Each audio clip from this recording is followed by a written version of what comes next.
comme meilleur comédien et meilleure série, mais enfin ça c'est pas. C'est Commissaire Moulin. Je connais pas. Ça passe sur les écrans, ça Sur TF1. Ouais. Vous trouvez pas ça scandaleux que vous ne soyez jamais nominé? Ah, je l'ai été. En 32? Comment en 32? Est-ce que vous avez préparé un rictus de convenance si vous ne l'avez pas quand la caméra sera sur vous? Non.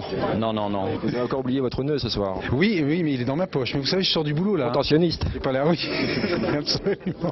Disons que certainement, si on regardait un petit peu quels seront les nominés, et si on faisait leur thème, ils auront sûrement un très bon Jupiter. Alors dans ce cas-là, on pourrait peut-être imaginer que les Vierges devraient être favorisées. Et puis aussi les Capricornes. Ça retombe. Comment ça retombe? Ça va, parce qu'après, ça tombe dans l'astrologie. Ah bon? Quand on pense que vous avez quand même tout pompé sur les inconnus, vous trouvez pas ça un petit peu scandaleux d'être nominé à chaque fois? Bah ouais, mais c'est un peu... C'est un peu la loi de la jungle, on vole beaucoup et puis voilà.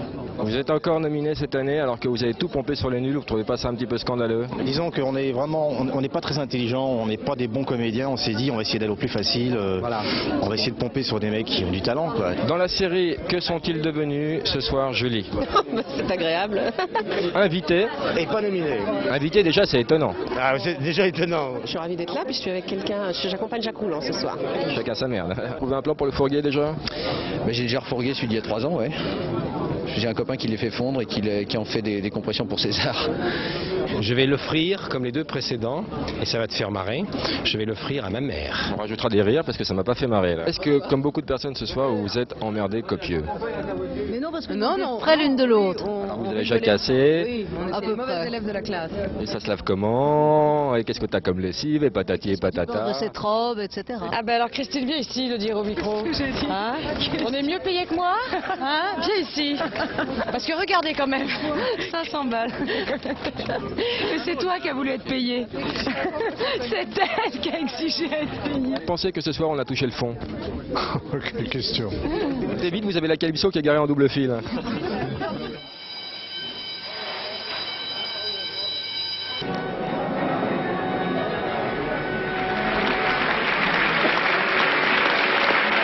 Mesdames, Mesdemoiselles, Messieurs, Antenne 2 et Philips, l'inventeur du compact disque, vous présente la nouvelle émission de Thierry Ardisson.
Mesdames, Mesdemoiselles, Messieurs, bonsoir, bienvenue au Pays Bergère pour double jeu. Thierry, calme-toi. T'as rendez-vous avec une gonzesse après ou quoi? Non.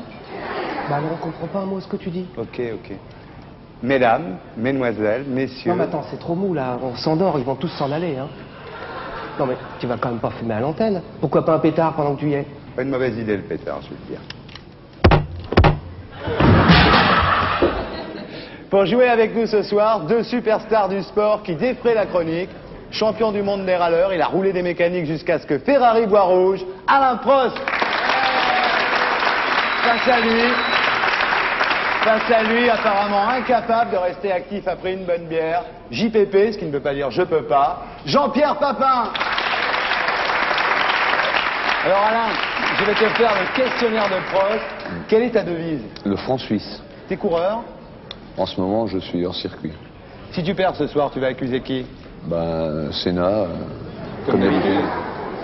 Jean-Pierre, tu dois avoir un succès fou avec les gonzesses, non? Ouais, je suis le meilleur tireur de France. Dis-moi, on dit que les footballeurs sont complètement idiots, c'est vrai? Répétez la question. Comment ça se passe avec le black? On partage entre nous. Non mais moi je parlais de Basile Boli. Moi aussi. La mère de notre invité de ce soir aime beaucoup ce qu'il fait. D'ailleurs, toutes les grands-mères l'aiment bien. Sylvie Joly, Muriel Robin, Jacqueline Maillan. Voici l'enfant prodige du nouveau rire, Pierre Palmade.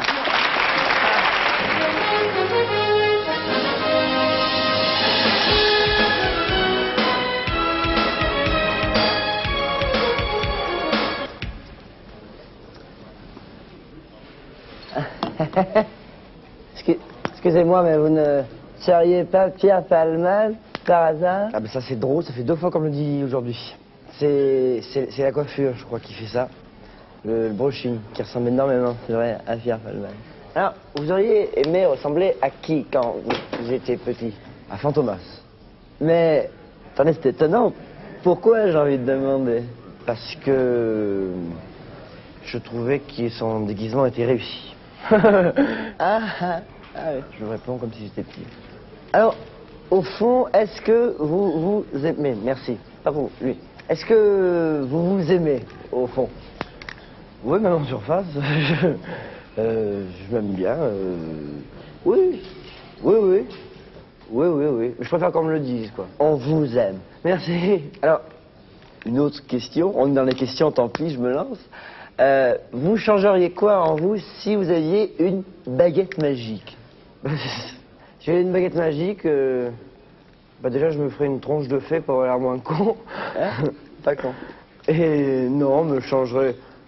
Dans très longtemps, moi je voulais tout changer, puis maintenant je me dis que merde, je veux dire, c'est rare d'être aussi ingrat à cet âge-là, quoi. Est-ce que ça vous plaît qu'on vous reconnaisse dans la rue? J'aime bien. Pas le dimanche, quand j'ai fait la fête le samedi soir, et que dimanche, je descends pour acheter mon pain, je fais le brushing comme ça, qu'on me demande si c'est bien moi qui fais le sketch. Là, j'ai envie de dire non. Tout le reste du temps, oui, ça me plaît bien. Ça vous excite? Oh, je dirais pas que j'ai un début d'érection, mais c'est vrai que... Dites-moi, vous avez été obligé de coucher pour réussir? Oui, avec Muriel Robin.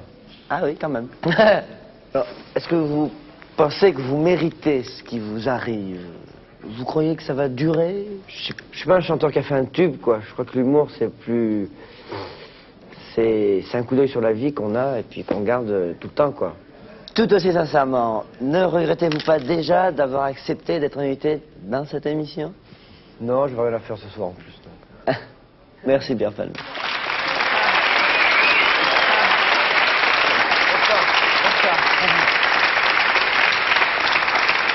Alors Pierre, on va carrément la jouer télé, oui. Hein, si tu veux bien, vu qu'on a la télé. C'est en direct, j'ai le trac. Ouais, moi aussi. Et pour le moment, tu es en tournée? Oui, là, je tourne, oui, je suis en tournée. Tu es où? Ah bah, je suis un coup à Poitiers, un coup à Tours, 27 à Limoges, 36 à Arras. Tu as dit le rire, c'est le jackpot. Tu te fais du blé? C'est pas moi qui dis ça. Ah si, c'est toi qui as dit ça. Bon, alors je vais le défendre. J'étais premier étonné, moi, quand on m'a dit, ah oui, en plus on est payé. Ouais. Alors vraiment, je trouve ça génial. Tant mieux. Tu as dit? Chez Bigard, vous avez dit combien il y a? Il gagne beaucoup d'argent, Bigard. Oui. Plus que moi, alors qu'il est beaucoup moins connu, c'est Bigard. C'était mieux que c'était moi. Tu as dit, j'espère que c'est toi qui l'as dit. Vous aussi. Le théâtre, c'est le stade supérieur du one-man show.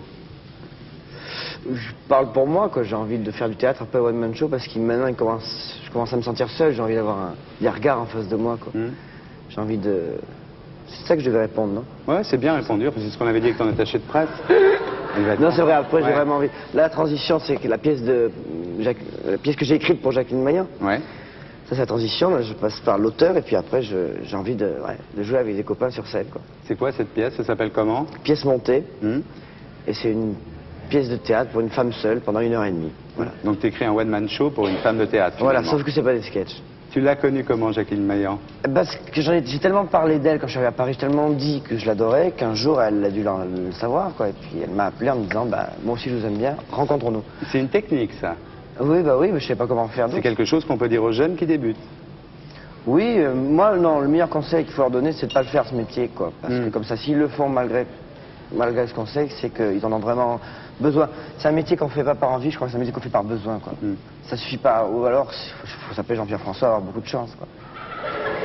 J'ai un sketch que j'adore, il s'appelle Le Colonel. Oui.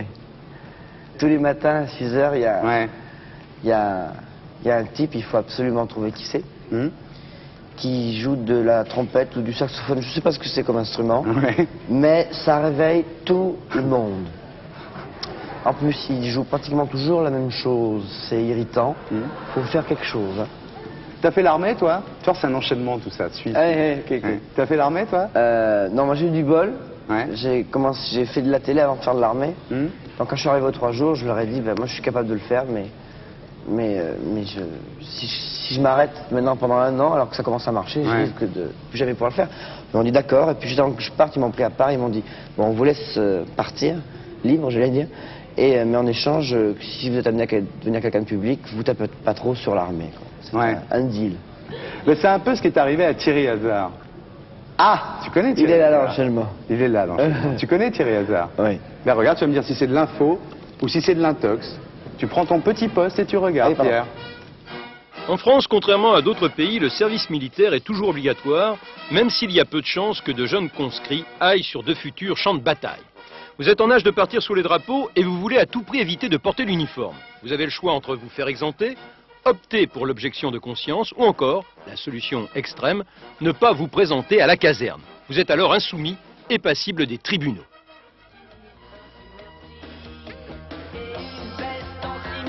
C'est pourtant cette solution qu'avait choisi le chanteur Thierry Hazard pour éviter le service militaire. En 84, j'ai reçu mon ordre de route et il se trouve qu'à l'époque, je faisais partie d'un groupe et on venait juste de signer un contrat d'enregistrement. Donc c'était vraiment la grosse chance de notre vie à tous. Et si je partais faire 1 an mon service, je veux dire, c'était fichu. J'aurais pu trouver une autre solution et pouvoir éventuellement faire un service civil dans le domaine culturel à vocation musicale, par exemple.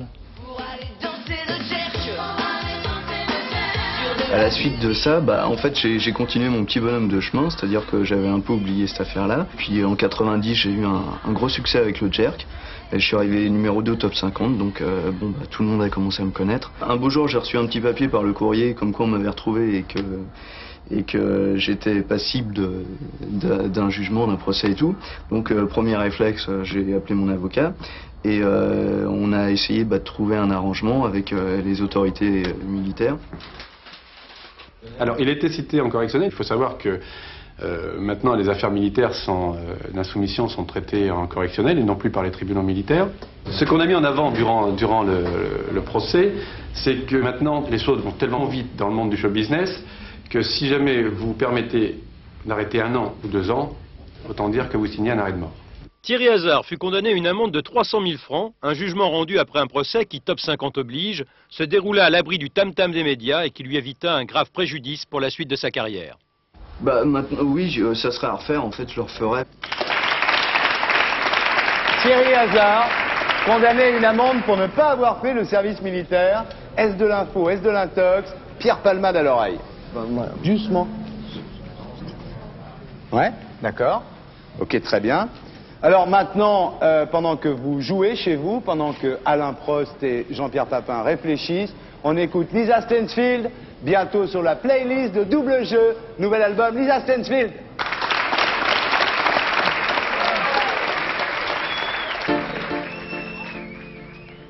If I could change the way I live my life today, I wouldn't change a single thing. 'Cause if I changed my world into another place, I wouldn't see your smiling face.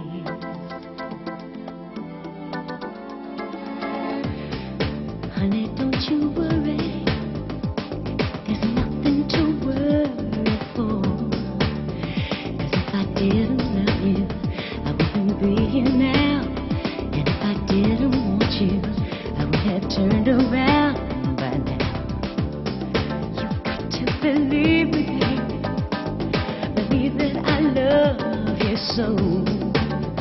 'Cause if I didn't love you, I would have turned around. If I didn't want you, then I would want you out. Ooh, this love that's filled me up. Ooh, my love, I'll never give you up.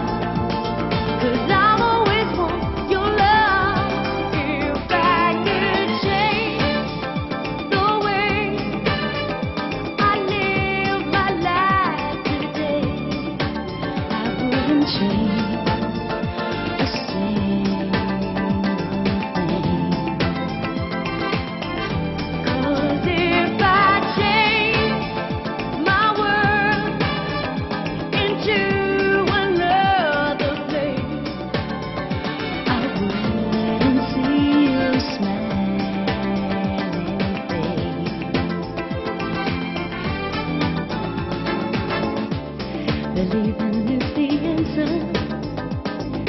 answer to all your fears. When I first said I loved you, I went in for the kill. Now when I say I love you, I mean I always will. This love, this doesn't fill me up. Ooh, my love, I'll never give you up.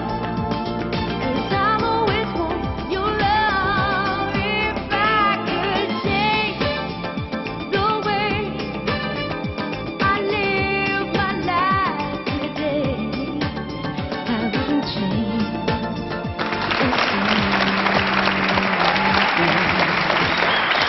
Thierry Hazard, condamné à une amende pour ne pas avoir fait le service militaire. Maintenant, c'est à Alain Prost de jouer. Est-ce de l'info, est-ce de l'intox? Ah, moi je dis que c'est de l'intox. Tu crois que soit on le fait, soit on est insoumis, Voilà, soit on est objecteur, mais enfin, il n'y a pas de... Non, pas d'amende. Tu dis intox. Pourquoi une amende? Ouais. Et toi, Jean-Pierre? Je vais suivre Alain, je veux dire de l'intox. C'était la question. Répétez la question. Tu dis que c'est de l'intox aussi? Ouais. Mais je peux le dire maintenant, notre ami Palmade m'a dit que c'était de l'info. Et c'est moi le con? Ben, on va voir. Philippe Guérin, l'expert, on t'écoute, mon petit Philippe. Bravo Pierre, tu commences bien la soirée puisque c'était totalement de l'intox. Ah!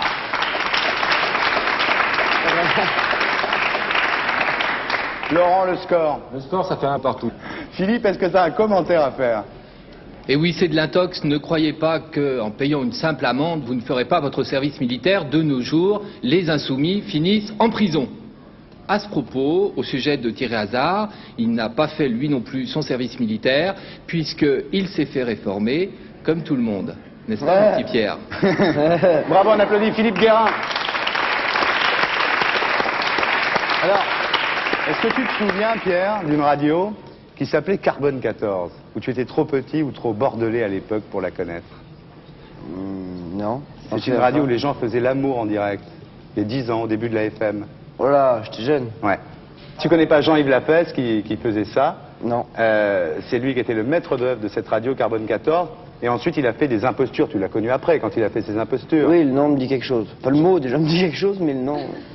Il vient de sortir une cassette, Jean-Yves Lafesse, ça s'appelle Dans la rue, Jean-Yves Lafesse.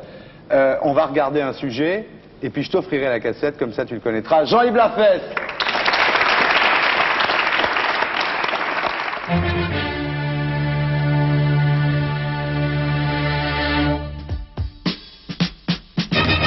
Est-ce que vous avez vu ce qui s'est passé ici, à 11h30, hier matin? Non. Bon, je vous explique. On est pour le journal de 13h. Il y a un enfant qui est tombé du 7e étage. Sa mère l'a lâché. Bon, elle le tenait là comme ça. Elle s'amusait à faire, vous savez, monte, etc. L'enfant est tombé dans l'arbre, là. Elle a été sauvée. Oui, ben ça, j'en savais rien. Bah oui. Mais le problème, c'est que nous, il nous manque le témoin. Est-ce que vous pouvez... Je vous explique ce qui s'est passé. Hein. Ah non, parce que moi j'habite dans ces immeubles-là, mais rue de la Croix, sur l'autre Bon, côté. Rue de la Croix. venez me voir, venez me voir, venez me voir. Regardez, c'est pas grave, regardez. Donc, l'enfant est tombé dans cet arbre ici. Je sais pas si vous imaginez, de là à là. C'est la mère, vous savez, la mère faisait ça comme ça. Et il est tombé là. Il a été sauvé miraculeusement dans l'arbre. Alors, est-ce que vous pouvez dire que vous passiez et que vous avez vu ce qui s'est passé? Hein, alors, non, puisque je les ai non, pas. vous n'avez pas vu, mais ça fait rien, parce que nous, il nous manque le témoin, le journal l'a passé, pour le journal de 13h. Vous dites simplement, bon, voilà ce qui s'est passé. Effectivement, j'ai entendu un cri. J'ai vu la mère lâcher l'enfant. Il est tombé là, je l'ai pris, je l'ai déposé. Hein, Non, bah ça, vous me demandez un faux témoignage. Non, non, non, attendez, c'est pas ce faux témoignage. Non, d'abord, ce n'est pas de la police. Non, non, c'est pas un faux Non, mais je sais bien, vous êtes FR3, une chaîne de... Non, non, on n'est pas FR3, on n'est pas... Non, non, non, on est une autre chaîne de télévision. Nous, on travaille, on fait des news. On y va. Ah oui, mais ça me paraît quand même bizarre de partir d'un balcon là et d'atterrir dans la... Mais regardez, du 7e étage, l'enfant... C'est un enfant, c'est une plume. Un enfant, c'est une plume, monsieur. Ah oui, mais faut quand même le lancer. Mais c'est ce qu'elle a fait. Non, mais s'amuser, vous savez. Là, vous avez quand même au moins 8 mètres entre la façade de l'immeuble et l'arbre. La mère est hystérique, elle était sous contrôle médical, et elle l'a fait comme ça. Alors, je vous demande... Oui, on fait très vite, on va partir. Je fais signe à la régie. La régie, est-ce que vous m'entendez? On a quelqu'un qui va nous dire rapidement ce qui s'est passé. D'accord. Ok, tu y vas. Ok, on y va. Rick Deringer, bonjour, il est 13h05, nous sommes en direct avec un des témoins principaux de l'affaire que nous pouvons désormais qualifier de miracle. En effet, tous les témoignages concordent, n'est-ce pas, monsieur? Vous veniez de quel endroit? Donc je venais de l'immeuble C par le petit portillon là-bas et Et je me dirigeais vers l'avenue Pélisport pour aller chercher mon pain. Vous avez entendu un cri, je crois. Ben, j'ai entendu un cri et j'ai pas vu exactement de quel balcon ça venait, mais enfin, l'enfant a atterri dans un arbre qui se trouvait place Étienne Pernet. Il est tombé dans quel arbre? Ben, il est tombé dans l'arbre et il se trouve ici. Qu'est-ce que vous avez fait? Ben, j'ai pu monter sur la borne, descendre l'enfant et sa mère est venue le rechercher. Elle vous a remercié? Oui. Elle vous a fait un café? Non. Jean-Yves Lapec. Alors, c'est drôle. Continue. Alors, pour évoquer ton adolescence, ton enfance, je vais te faire une petite interview première fois. Bon. T'es prêt? Oui. Première boum?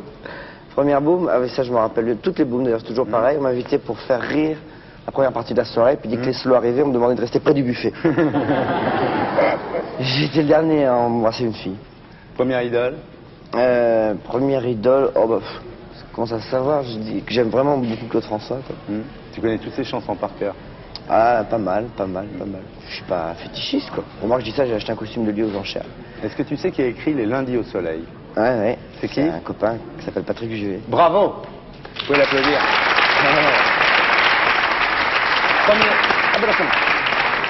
Premier flirt. Premier flirt, c'est dans un autocar, dans le fond, avec pas la plus belle, en direction de l'Italie. J'ai dû être le dernier dans ma classe. D'habitude, le chauffeur, il est à l'avant. Hein. J'ai dû être le dernier de ma classe à sortir avec une fille. Ouais. Ça s'est bien passé quand même. Bien, ouais, bien. Je pensais qu'on pouvait pas respirer, puis finalement, si. Première cuite? La dernière, c'était avant-hier, mais alors la première, je m'en souviens. Oh, je m'en souviens. Si, ça doit être en bout, ça doit être au lycée. Ouais. Tu t'en souviens pas particulièrement? Non, j'étais bourré. Premier vrai amour?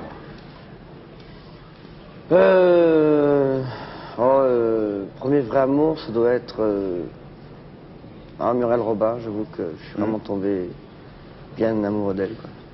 Première expérience sexuelle? Ah bah oui, on m'avait dit, moi il fallait absolument, j'avais 19 ans, il fallait absolument que je passe à l'acte. Et je me suis renseigné sur la fille la plus facile du lycée et qui a tout de suite accepté. Ça a marché. C'est passé comme une lettre à la poste. 1er juin?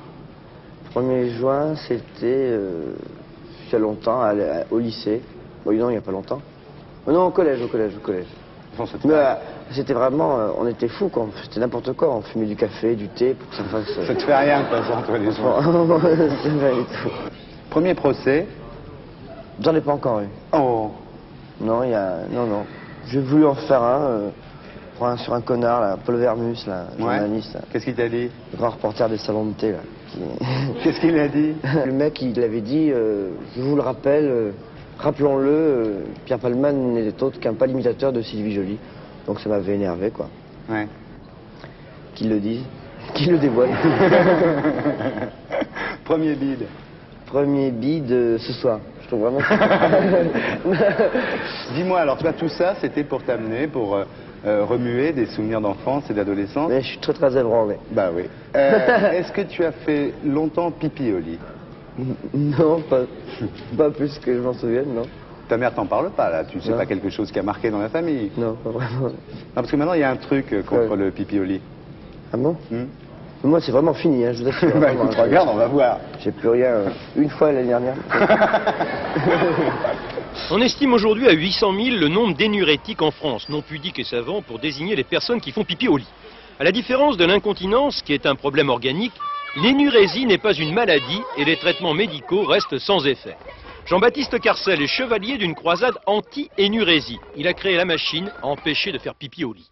Je me rappelle toujours quand j'étais à l'école, il y avait une jeune fille qui s'appelait Arlette, je me rappelle, elle était toujours en blouse bleue, et comme elle urinait, pendant la journée, on voyait tous les enfants se moquer d'elle. J'ai exercé différents métiers, mais toujours avec cette idée derrière la tête. Et au bout d'un moment, je dirais, ça s'est concrétisé de plus en plus, jusqu'au moment où nous avons sorti cet appareil. La machine permet de réveiller l'enfant au moment même où le sphincter est encore exerçable, c'est-à-dire dès la sortie de la première goutte. Alors tu vois, Raphaël, je vais mettre cette petite plaque dans ton lit, mais je vais bien la recouvrir pour que tu n'aies pas froid. D'accord? On va la mettre au milieu, comme ça, dès que tu vas commencer à faire, Hop, ça va sonner à l'appareil là-bas. Tu vois l'appareil là-bas?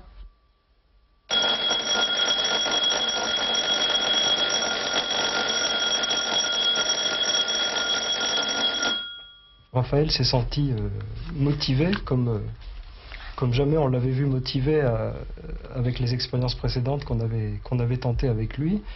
Et ça a marché.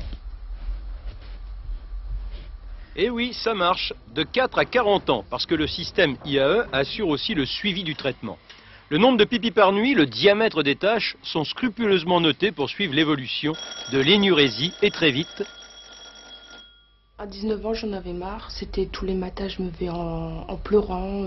J'en ai marre du pipi au lit et tout ça. Bah, quand j'allais en colonie de vacances, il y avait que moi qui faisais pipi au lit, quoi. Pour moi, j'étais inguérissable. Et puis, j'étais guérissable. J'ai pu pisser au lit au bout du 12e jour. Avec IAE, ça va mieux. Il vous en coûtera tout de même 3000 francs, payables uniquement en cas de succès. Mais préparez la monnaie, car le taux de réussite est de 95%. Alors je crois qu'avant de savoir si c'est de l'info ou si c'est de l'intox, on peut applaudir Philippe Guérin. C'est vrai. Un institut pour venir à bout de l'énurésie. Est-ce de l'info? Est-ce de l'intox? Pierre Palmade à l'oreille. 23 cm. Alors maintenant, pendant que vous vous disputez chez vous pour savoir si c'est vraiment 23 cm, nous allons écouter Claude Nougaro, extrait de son album Une voix, 10 doigts. Claude Nougaro.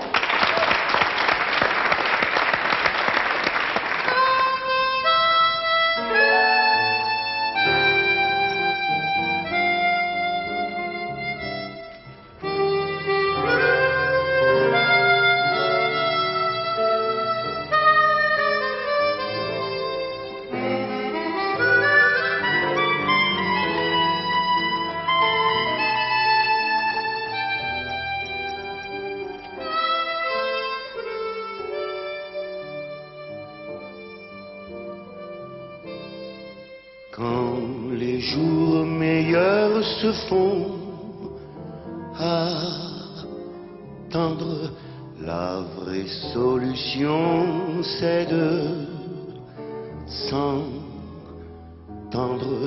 l'un tout contre l'autre pour s'étendre et d'être tendre,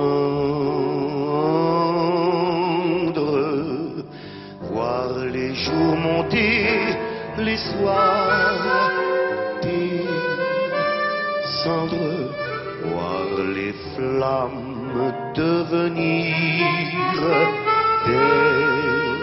descendre et savoir que le mieux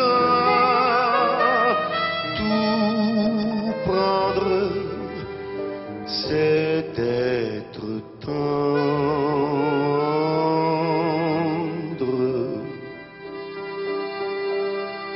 Tendre l'autre jour,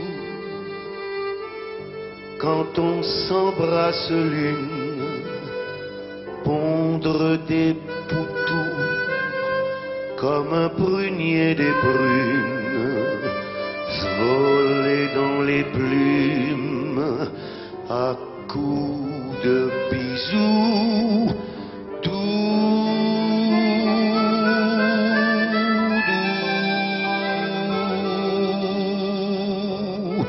on ne sait pas tout ce que l'on peut apprendre d'un regard très doux, d'un sourire si tendre.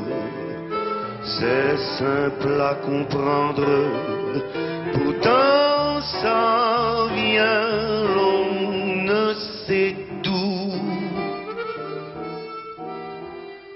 Quand les jours meilleurs se font attendre,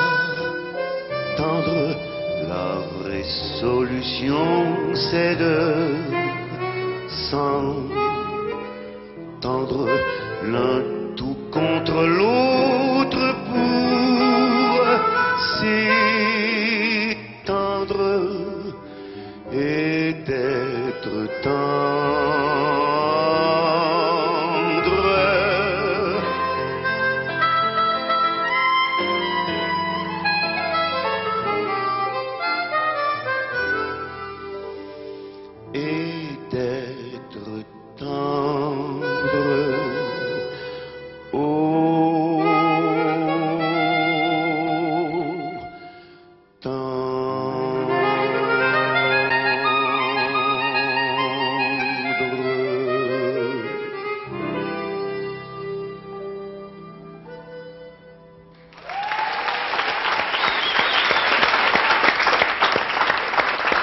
Bonsoir Claude. Salut. Ça va? Ça va, oui. Alors tu sais que quand j'étais plus jeune, comme beaucoup de gens de ma génération, je t'écoutais sur Europe 1, dans le transistor, posé sur le frigo, et tes chansons m'ont vraiment donné beaucoup de bonheur. Alors ce soir, je vais donner des titres de chansons, puis je voudrais comme ça que tu me dises juste un bout.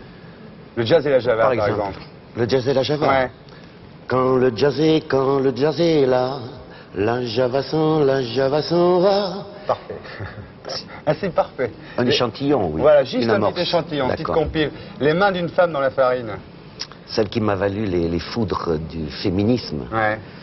Mieux encore que dans la chambre, je t'aime dans la cuisine.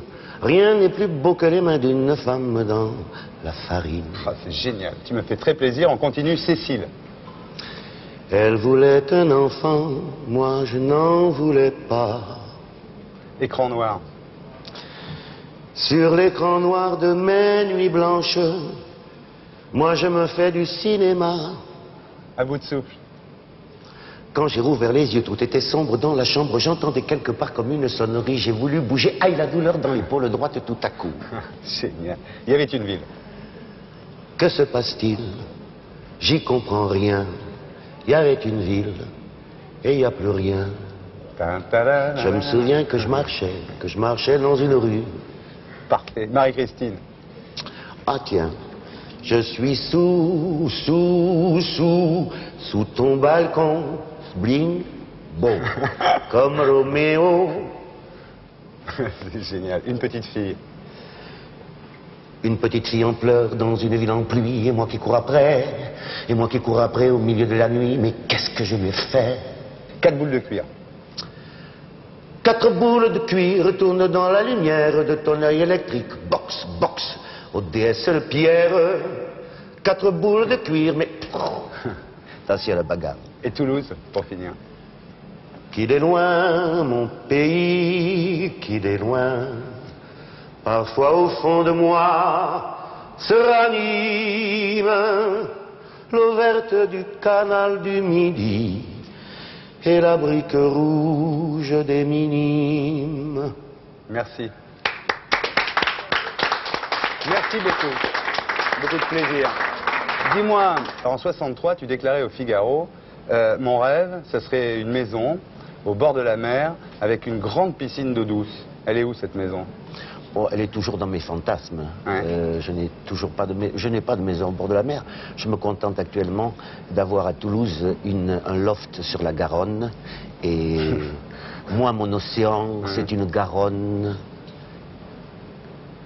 Moi, mon océan, c'est une Garonne qui s'écoule comme un tapis roulant. Merci Claude Nougaro. Merci Claude. Claude Nougaro, un institut pour venir à bout de l'énurésie. Alors Jean-Pierre, c'est à toi de jouer. Est-ce de l'info? Est-ce de l'intox? Stop, Thierry, pipi. Alors je vais dire... Il est drôle ce papa. Je vais dire de l'info. De l'info? Oui. Tu trouves pas ça gag, toi, le truc qui sonne dans tous les sens, les gens qui se réveillent la nuit? Même juste chiant. Ça. Mais écoutons. Ah bon? Ouais. Et toi, Alain? Moi, je dirais la même chose que Jean-Pierre. L'info. L'info? Ouais. Comment ça se fait? Moi, j'ai toujours envie de dire le contraire. Bah ouais, tu t'es fait planter. De toute façon, les sportifs avec la couche qui tiennent, ça m'étonnerait qu'ils mouillent le lit. Hein. Alors on va écouter notre expert, Philippe Guérin. Désolé Pierre, la soirée va mal. La soirée se passe très très mal. Très mal, puisque c'est de l'info. Ah! On applaudit Pierre. Alors Laurent, est-ce que tu peux nous donner le score, mon petit Lolo? Bah, c'est simple, ça fait 2 partout. Alors Philippe, est-ce que tu as un commentaire à faire? Oui, c'est de l'info. Ce système d'alaise électrique vous est proposé de l'âge de 4 à l'âge de 40 ans, sauf si vous êtes sourd, bien sûr. Mais il y a plein d'autres situations dans lesquelles un élément liquide autre que du pipi peut se répandre dans votre lit. Par exemple, le café au lit, le dimanche matin, une goutte s'échappe et c'est le drame. Un cachet d'aspirine avec un verre d'eau, une goutte s'échappe et c'est le drame. Le golo-golo du samedi soir, une goutte s'échappe et c'est le drame. Bravo mon petit Philippe, bravo. C'est fou ce qu'on apprend dans cette émission. C'est incroyable. Moi, je passe un peu pour un con, mais c'est vrai qu'on en prend des choses. Alors imagine maintenant que tu sois là, assis, et qu'il y ait des gens dans la rue qui te posent toutes les questions qu'ils veulent. Et imagine que ce soit Laurent Baffy, le reporter. Tu es prêt? T'es moins fier là, Pierre. La ramène-moi. Commence à chier dans ton froc là, je te signale. Tu es prêt? Ah ouais. Voici Costard de Star.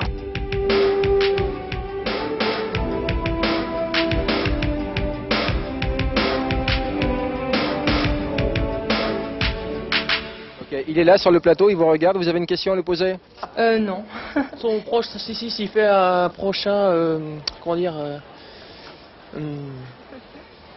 un Olympia, quelque chose, un prochain spectacle. Alors, oui Pierre, ils viennent faire l'Olympia et...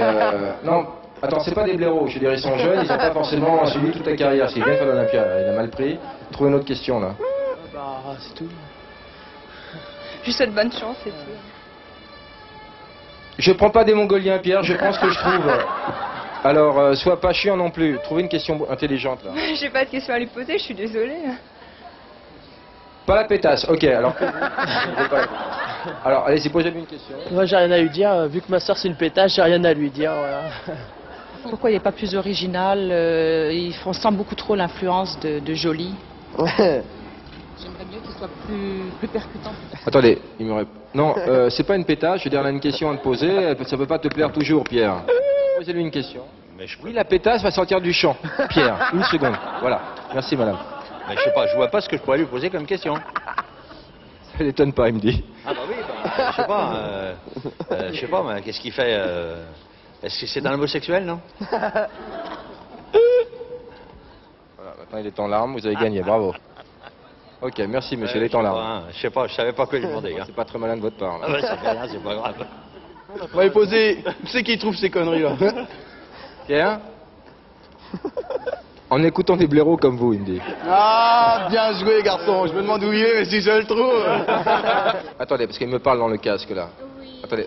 Qu'est-ce qu'il fait en tant que... Attends, non Pierre, c'est pas une vieille pétasse, madame te connaît pas, tout le monde n'est pas obligé de te... Non, parce que vous le connaissez pas, alors il vous Non mais traite de... excusez-moi, hein, je suis pas une vieille pétasse. Non, je suis d'accord avec vous. Non. Non, sois pas odieux Pierre, je veux dire, madame te connaît pas, c'est tout. Mais qu'est-ce que c'est cette rigolade? Mais c'est incorrect ce que vous dites là. Une vieille pétasse, parce que je ne connais pas la personne en question. Mais vous êtes dingue ou quoi? Tu vois Pierre, madame l'a mal pris, c'est pas très correct de ta part. Alors madame, posez-lui une question. Non, je pose pas de questions à des gens qui sont incorrects. Je ne permets pas à un soi-disant monsieur, je sais pas comment là, qui se permette de dire qu'à 80 ans on est une pétasse. C'est honteux. C'est honteux. Je suis d'accord avec vous. C'est honteux. Ah, il me dit de vous dire qu'il n'a pas dit pétasse. Ah bah, c'est vous qui m'avez dit. Non, attendez, ce que je dis. Il n'a pas dit pétasse, il a dit vieille pétasse, c'est pas mieux. Ah, c'est pareil, c'est plus ça encore. Moi, je suis un connard. Non, c'est pas le mat qui a dit connard. Moi, je suis un connard. C'est pas le mat. C'est pas moi, c'est pas le mat qui a dit connard. C'est qui dit ça? Pas le mat. Ouais. Bravo. Laurent Baffy, bravo.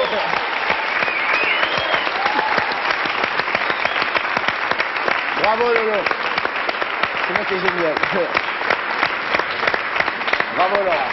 Pierre, la moindre des choses, c'est que tu t'excuses quand même. Parce que t'as été un petit peu loin là. Ça, t'as été génial. Il y a un sketch de toi que j'adore, c'est le maghrébin. Bah, le maghrébin, oui. Ça se passe comment le maghrébin? Maghrébin, ça se passe, c'est le mec qui commence à dire, tu sais que mon meilleur ami est maghrébin. Vous savez pas? Il est super sympa, vraiment.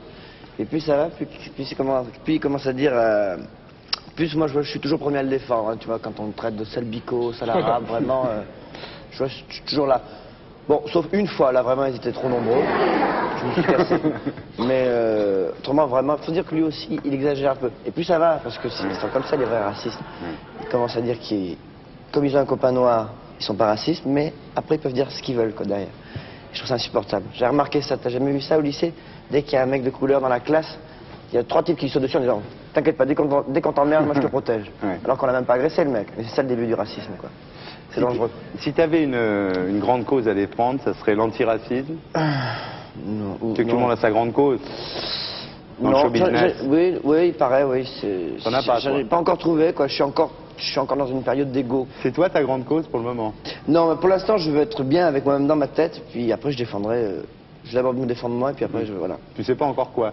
Je sais pas encore quoi je vais trouver, je vais défendre votre émission. Alors, mesdames, messieurs, si vous avez une grande cause à défendre, Vous écrivez Pierre Palmade, Paris-France, et il défendra votre grande cause. Ça va comme ça? Voilà, c'est bien. Voilà. Alors, il y a une grande cause qui a failli être défendue. Tout ça, toi, c'est des enchaînements. Ah oui, je savais bien que... Hein, il y a une autre grande cause qui a été défendue par le MRAP. Oui. On va voir, regarde. Et heureusement qu'ils étaient là. Oui. Le 11 septembre dernier, le journal gratuit de Beauvais, La Semaine des Affaires, publie cette annonce. On y recherche un technicien blanc et débutant. Immédiatement, le MRAP réagit violemment. Première réaction que nous avons eue, c'est d'abord une réaction d'inquiétude et une réaction de stupeur face à cette annonce, dans un climat où, somme toute, les discriminations à l'emploi sont fréquentes. Petite annonce raciste ou pas, mais au fait, qu'est-ce qu'un technicien blanc? Un technicien blanc, c'est quelqu'un qui s'occupe uniquement que du gros ménager, c'est-à-dire des cuisinières, des réfrigérateurs, des congélateurs, et bien tout ce que vous voyez là dans le rayon. Par rapport à un technicien brun qui s'occupe que de la télé, de la vidéo. Vous voyez paraître comme ça une publication où on dit on embauche un technicien blanc. Si vous n'êtes pas un professionnel, vous pouvez effectivement être choqué. Je ne crois pas que ce soit une mauvaise chose en soi, en tant que citoyen, de décrocher son téléphone, d'appeler et de demander des explications. Mais à partir du moment où on a les explications, et où donc on sait qu'il n'y a pas de malveillance de la part de ceux qui ont passé l'annonce, peut-être une maladresse, c'est ce qu'ont reconnu d'ailleurs les gens du magasin But, parce qu'ils reconnaissent que ça peut prêter à confusion dans un journal grand public. Dans ces conditions, le terme blanc se rapportant exclusivement à une activité professionnelle connue des techniciens de l'électroménager, le MRAP suspendait donc les poursuites qu'il désirait entamer à l'encontre du magasin But de Beauvais. Alors pour embaucher un réparateur de machines à laver, donc un technicien blanc, comment devront s'y prendre dans l'avenir les directeurs de magasins d'électroménager sans passer pour des racistes? Nous serons quand même obligés de préciser que nous cherchons un technicien blanc ou un technicien brun. La seule précaution que nous prendrons sera d'ajouter des petites guillemets autour du mot blanc et du mot brun.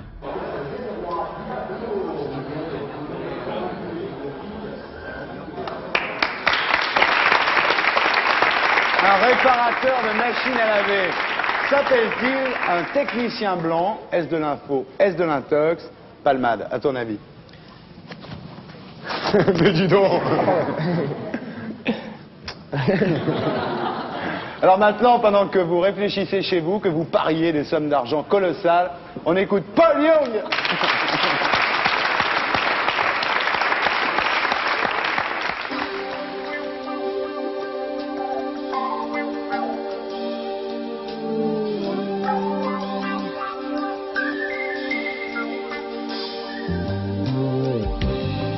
There is freedom within, there is freedom without.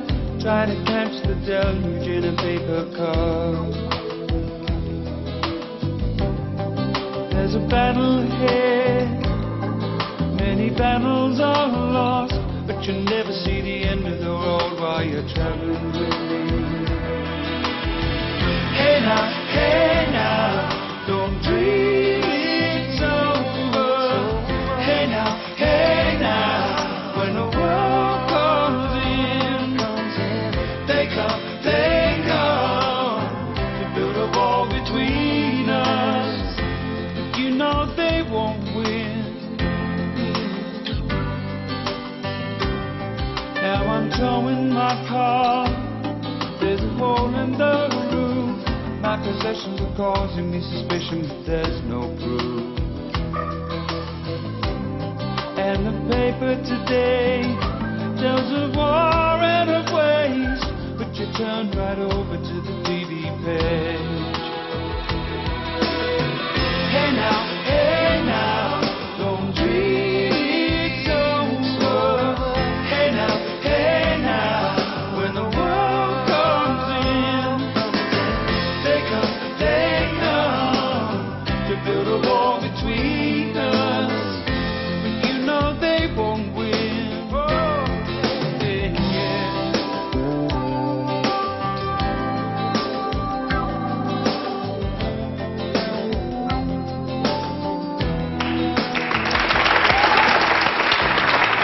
Un réparateur de machines à laver s'appelle-t-il un technicien blanc? Alain Prost, à toi de jouer.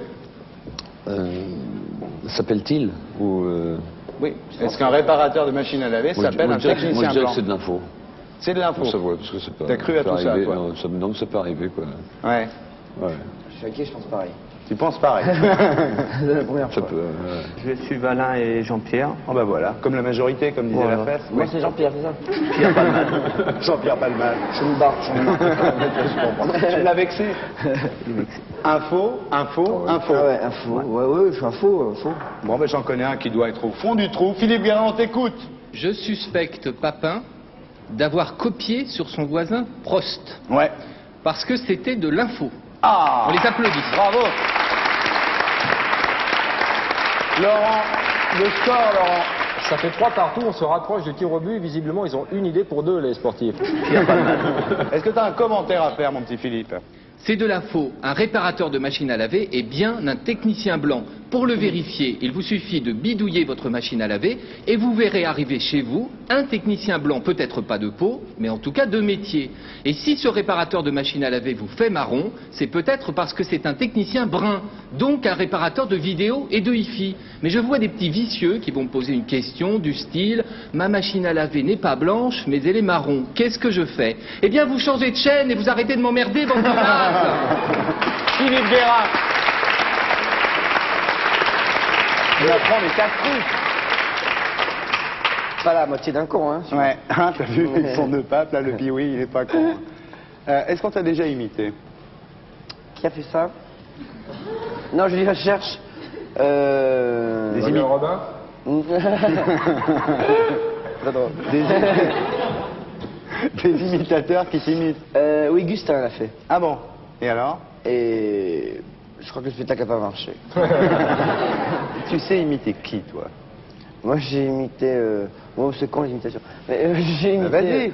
Claude François, sûrement. Ouais, bah oui. j'ai fait un peu, oui. Tu veux pas nous faire, là? Fais-nous Claude. Et je me demande si tu existes encore. Je me demande si ton cœur est de moi. Mais c'est parfait, bravo! Bravo! Bah écoute, ça tombe bien. Ah, ça tombe bien.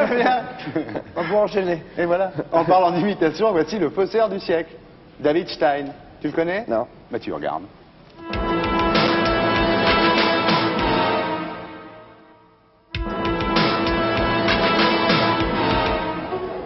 C'est l'histoire d'un journaliste devenu peintre en griffonnant de faux dessins de Cocteau. Des dessins qui rapportaient plus qu'un article dans Paris Presse. C'est l'histoire d'un artiste qui aimait trop ses maîtres pour ne pas les imiter. C'est l'histoire d'un pasticheur qui a grugé des marchands d'art peu scrupuleux en leur vendant plus de 400 imitations de Picasso, Miro ou Matisse. De 1963 à 1968, de délire artistique en boulimie financière, le pied de nez de David Stein aux experts se transforme rapidement en multinationale du mensonge. Avec pour seule complice son épouse, le faussaire peint la nuit l'étoile que les galeries vendent le jour. Héros, schizo, mégalo, escroc, David Stein est tout à la fois, trop d'ailleurs. Chagall le fera tomber en apercevant 3 de ses tableaux dans une galerie de New York. Il ne les reconnaît pas, et pour cause, ils sont tous faux. À force de signer faux, David Stein finit par perdre son identité, à dessein d'ailleurs. Poursuivi par le FBI, il se fait appeler Alain Leroy ou Henri Haddad. La cavale se termine au QHS de la prison de New York. La détention durera 4 ans, d'abord aux États-Unis, puis en France. Mais l'épisode malheureux est un véritable coup médiatique. Les commandes de copies affluent de partout. Ces faux ont la cote, près de 100 000 francs le tableau. À ce prix-là, David Stein n'est en rien rancunier. Il ne renie ni ses maîtres, ni leurs œuvres qui restent sa principale source d'inspiration. Il les complète, les interprète, les réactualise. Ces variations font de lui un artiste aujourd'hui connu, couru, reconnu et plébiscité dans toutes les galeries du monde. David Stein, bonsoir. Bonsoir. On dit de vous que vous êtes le faussaire du siècle. D'abord, j'ai jamais voulu être un faussaire professionnel, ça m'intéressait pas tellement. Bon, c'est une démarche que j'avais au début qui était un peu subversive, parce que j'ai toujours eu horreur du marché de l'art et des marchands, etc., qui ont toujours exploité les artistes de toute façon.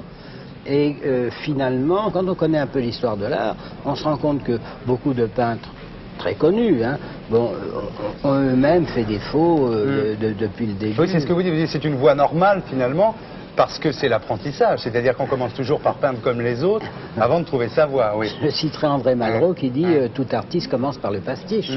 Bon, quand des peintres très connus comme Michel-Ange ou Watteau, etc., faisaient défaut, ils n'étaient pas inclus dans le marché de l'art, mais on disait, ah ben s'ils étaient capables d'imiter et d'arriver à cette qualité de peinture, donc on reconnaissait dans une certaine partie le talent qu'ils pouvaient avoir avant même de faire leurs œuvres personnelles. Les héritiers, ils disent quoi maintenant, là, quand vous faites des tableaux? Rien. Ils disent rien? Non. Ils ont le droit de dire quelque chose? Ils pourraient, mais je pense que, si vous voulez, comme beaucoup des peintures que j'ai faites sont ressorties après dans les ventes publiques, chez Sotheby's, Christie's, alors ça les ennuyait plutôt de remuer... Parce que ça décotait l'ensemble. Voilà, voilà. Alors donc, non, maintenant il y a une sorte de statu quo. Si vous voulez, bon, alors, les peintures sont ressorties, plus personne ne dit rien finalement. Ça vaut combien, David Stein? Les peintures que je fais aujourd'hui?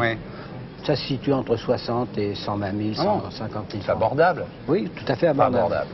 Ça reste dans le raisonnable. Non, c'est abordable par rapport au prix des ventes qu'on a vues récemment dans les 2 ou 3 dernières années, qui étaient complètement des surenchères, complètement surestimées, absolument. Merci.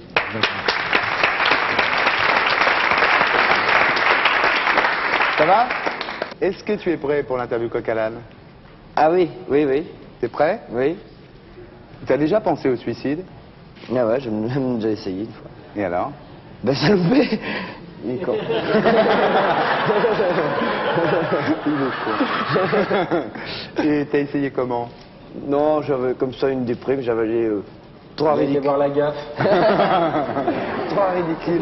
Trois ridicules Temesta.